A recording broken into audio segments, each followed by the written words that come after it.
Bonjour les joueuses, bonjour les joueurs.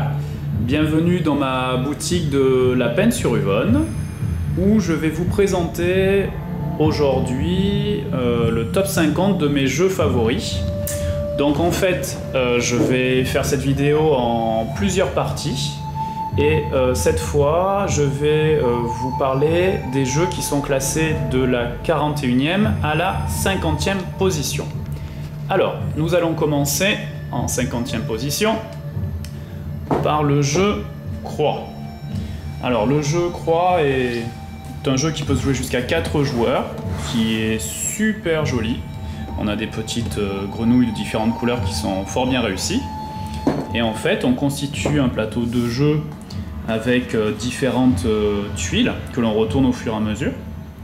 Et l'objectif est de réussir à capturer la reine adverse. Donc c'est assez tactique, c'est rigolo quand on réussit à piéger la reine adverse de bon en bon, de nénuphar en nénuphar. Donc c'est un jeu que j'aime beaucoup et que les enfants apprécient aussi. Ensuite, à la 49e position, nous avons le jeu Celestia. Alors, Celestia, c'est un jeu à la mécanique de stop ou encore. C'est-à-dire qu'en fait, il va falloir à chaque fois décider si on continue ou on s'arrête. Sachant que nous sommes une bande d'aventuriers qui va se balader dans un aéronef 3D, super joli, à la quête de différents trésors. Donc en fait, on a des dés, on est capitaine à tour de rôle et on avance d'île en île. Et je vous conseille fortement de jouer avec le tapis qui est absolument sublime, qui fait 1 mètre de long, qui transcende en fait l'expérience de jeu. Donc moi je le sors systématiquement. Rien que pour le tapis, ce jeu vaut le coup. Donc Celestia, 49e position. Ensuite, à la 48e position, un jeu que ma femme connaît très bien, G-Pour, puisqu'on a fait plein de parties. Donc il faut savoir que tous ces jeux-là, déjà, j'ai fait un minimum de 30 parties sur tous les jeux que je vais vous présenter. Donc c'est des jeux qui ont été vraiment rodés et dont la mécanique a été vraiment validée par un grand nombre de parties. Alors G-Pour, c'est un jeu de commerce, on va dire, oui. En fait, on va échanger des chameaux, on va essayer de récupérer différents types de marchandises. Le matériel est également absolument sublime et c'est un jeu à deux qui fonctionne très bien. Vraiment, je vous le conseille pour une soirée agréable en amoureux ou avec un copain ou une copine. Franchement, c'est vraiment très sympa. Donc G-Pour, 48e. Ça me donne envie d'y rejouer. Ensuite, à la 47e position, on a Codename. Ça, c'est un jeu qui devient très populaire, qui est un jeu d'ambiance en fait pour sortir en soirée lorsqu'on est 6, 7, 8, voire plus. Donc en fait, c'est un jeu de mots, pour ceux qui ne connaissent pas, où il va falloir en fait faire deviner des mots à son équipe. Donc moi je suis pas trop jeu de lettres, mais c'est un jeu que j'aime beaucoup. C'est vrai que pour jouer avec des gens qui sont pas forcément initiés aux jeux de société modernes, c'est un bon jeu d'introduction. Voilà, donc avis à ceux qui veulent faire partager leur passion à des amis, Codename. Voilà, sachant qu'il y a une version 2 joueurs qui vient de sortir, Codename Duo. Pour ceux qui veulent le sortir en comité réduit, c'est très bien.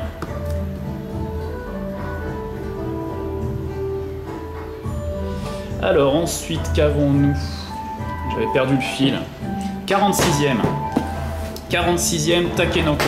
Ça, c'est le jeu préféré de ma femme. Donc on a fait plus de 160 parties de ce jeu. Et je dois avouer que malgré ce nombre important de parties, j'ai toujours autant de plaisir à jouer. Donc pareil, l'esthétique fabuleuse, ce jeu d'Antoine Boza qui a quelques années, mais qui est toujours plébiscité, qui est d'ailleurs un grand succès dans ma boutique. Vous voyez, en fait on constitue un terrain, une bambouseraie, on a un panda qui mange les bambous de différentes couleurs, on a un jardinier qui fait pousser les bambous, et en fait c'est un jeu à objectifs, donc il faut qu'on atteigne certains objectifs, manger un certain type de bambous, il faut qu'on réussisse à constituer les terrains d'une certaine forme, donc c'est vraiment un jeu sympa. Alors ensuite, on a le jeu génial. Alors ça, c'est pas forcément très connu. C'est pas forcément très connu, mais c'est un jeu qui sort bien en fait avec des personnes qui aiment les jeux plutôt classiques en fait. Donc l'aspect oui est classique, ça fait penser un peu à des jeux de type Scrabble, c'est très sobre en fait comme matériel, et en fait on va poser des pièces d'une forme un petit peu spéciale en essayant de gagner un maximum de points. Donc en fait quand on place un pion avec par exemple un point jaune, tous les points jaunes déjà posés et qui sont au même endroit que celui qu'on a posé vous rapportent des points. Donc il faut maximiser ces points, mais là où le système est génial, c'est que on va marquer des points pour chaque couleur, mais à la fin de la partie, ça sera la couleur la moins avancée sur votre plateau personnel, ici, qui indiquera votre score final. Donc du coup, il y a vraiment la pertinence du choix, le bon timing à respecter. Alors, ensuite, qu'avons-nous comme jeu? Alors, nous avons à la 44e position le jeu Rush Hour. Alors Rush Hour, ça aussi, ça commence à devenir un classique. En fait, c'est un jeu de défi. Alors j'aime pas trop le mot casse-tête parce que pour moi ça a une connotation un peu négative. Je préfère le terme de défi. Donc on a 40 défis en fait. Il s'agit de réussir à sortir la voiture rouge en fait en faisant glisser les différents véhicules, donc sans les soulever. Donc c'est vraiment très plaisant et le matériel j'aime beaucoup, voilà. En plus c'est un format de poche, on peut l'emmener n'importe où, dans l'avion, dans le train. On peut jouer sur un coin de table. Ça, c'est vrai que c'est très sympa. J'aime beaucoup ce jeu-là. Ensuite, 43e position, nous avons Battleship. Alors Battleship, en fait, c'est un jeu qui à la base était un jeu abstrait avec un matériel très sobre, des pions de couleurs. C'était vraiment très très sobre. Là, ils l'ont rethématisé et du coup, ça permet à des gens qui ne sont pas forcément habitués à la famille de jeux abstraits type échec et tout ça, de s'initier à un jeu de stratégie. Voilà, parce qu'en fait, on a des piles de moutons. On a une pile de moutons qu'on va essayer de répartir un petit peu sur tout le pré, avec l'idée de coincer ses adversaires pour qu'ils s'étendent le moins possible sur le pré. Donc en fait les pions sont des pions type poker en fait. Ils sont très lourds, ils sont en plastique, ils sont très jolis. Chaque mouton est designé de manière différente. Donc c'est un jeu qui se joue vite et qui est particulièrement rejouable. Donc Battleship c'est un jeu qui est super sympa. Alors ensuite on a à la 42e position, le jeu Hanabi. Alors, c'est un petit jeu de cartes malin où on va tenir ces cartes face à l'adversaire. Donc, du coup, nous, on ne verra pas les cartes que l'on a. Et l'objectif est de réussir à faire comprendre à son adversaire, enfin à son coéquipier, puisque c'est un jeu coopératif, pardon. Il faut réussir à faire comprendre où sont les différentes cartes que l'on a dans notre jeu, de façon à réussir à faire des suites. Donc, et si on se trompe sur la pose des cartes, on a des pénalités qui peuvent nous emmener jusqu'à la défaite. Donc c'est sympa parce qu'il y a un défi à essayer d'avoir le maximum de points.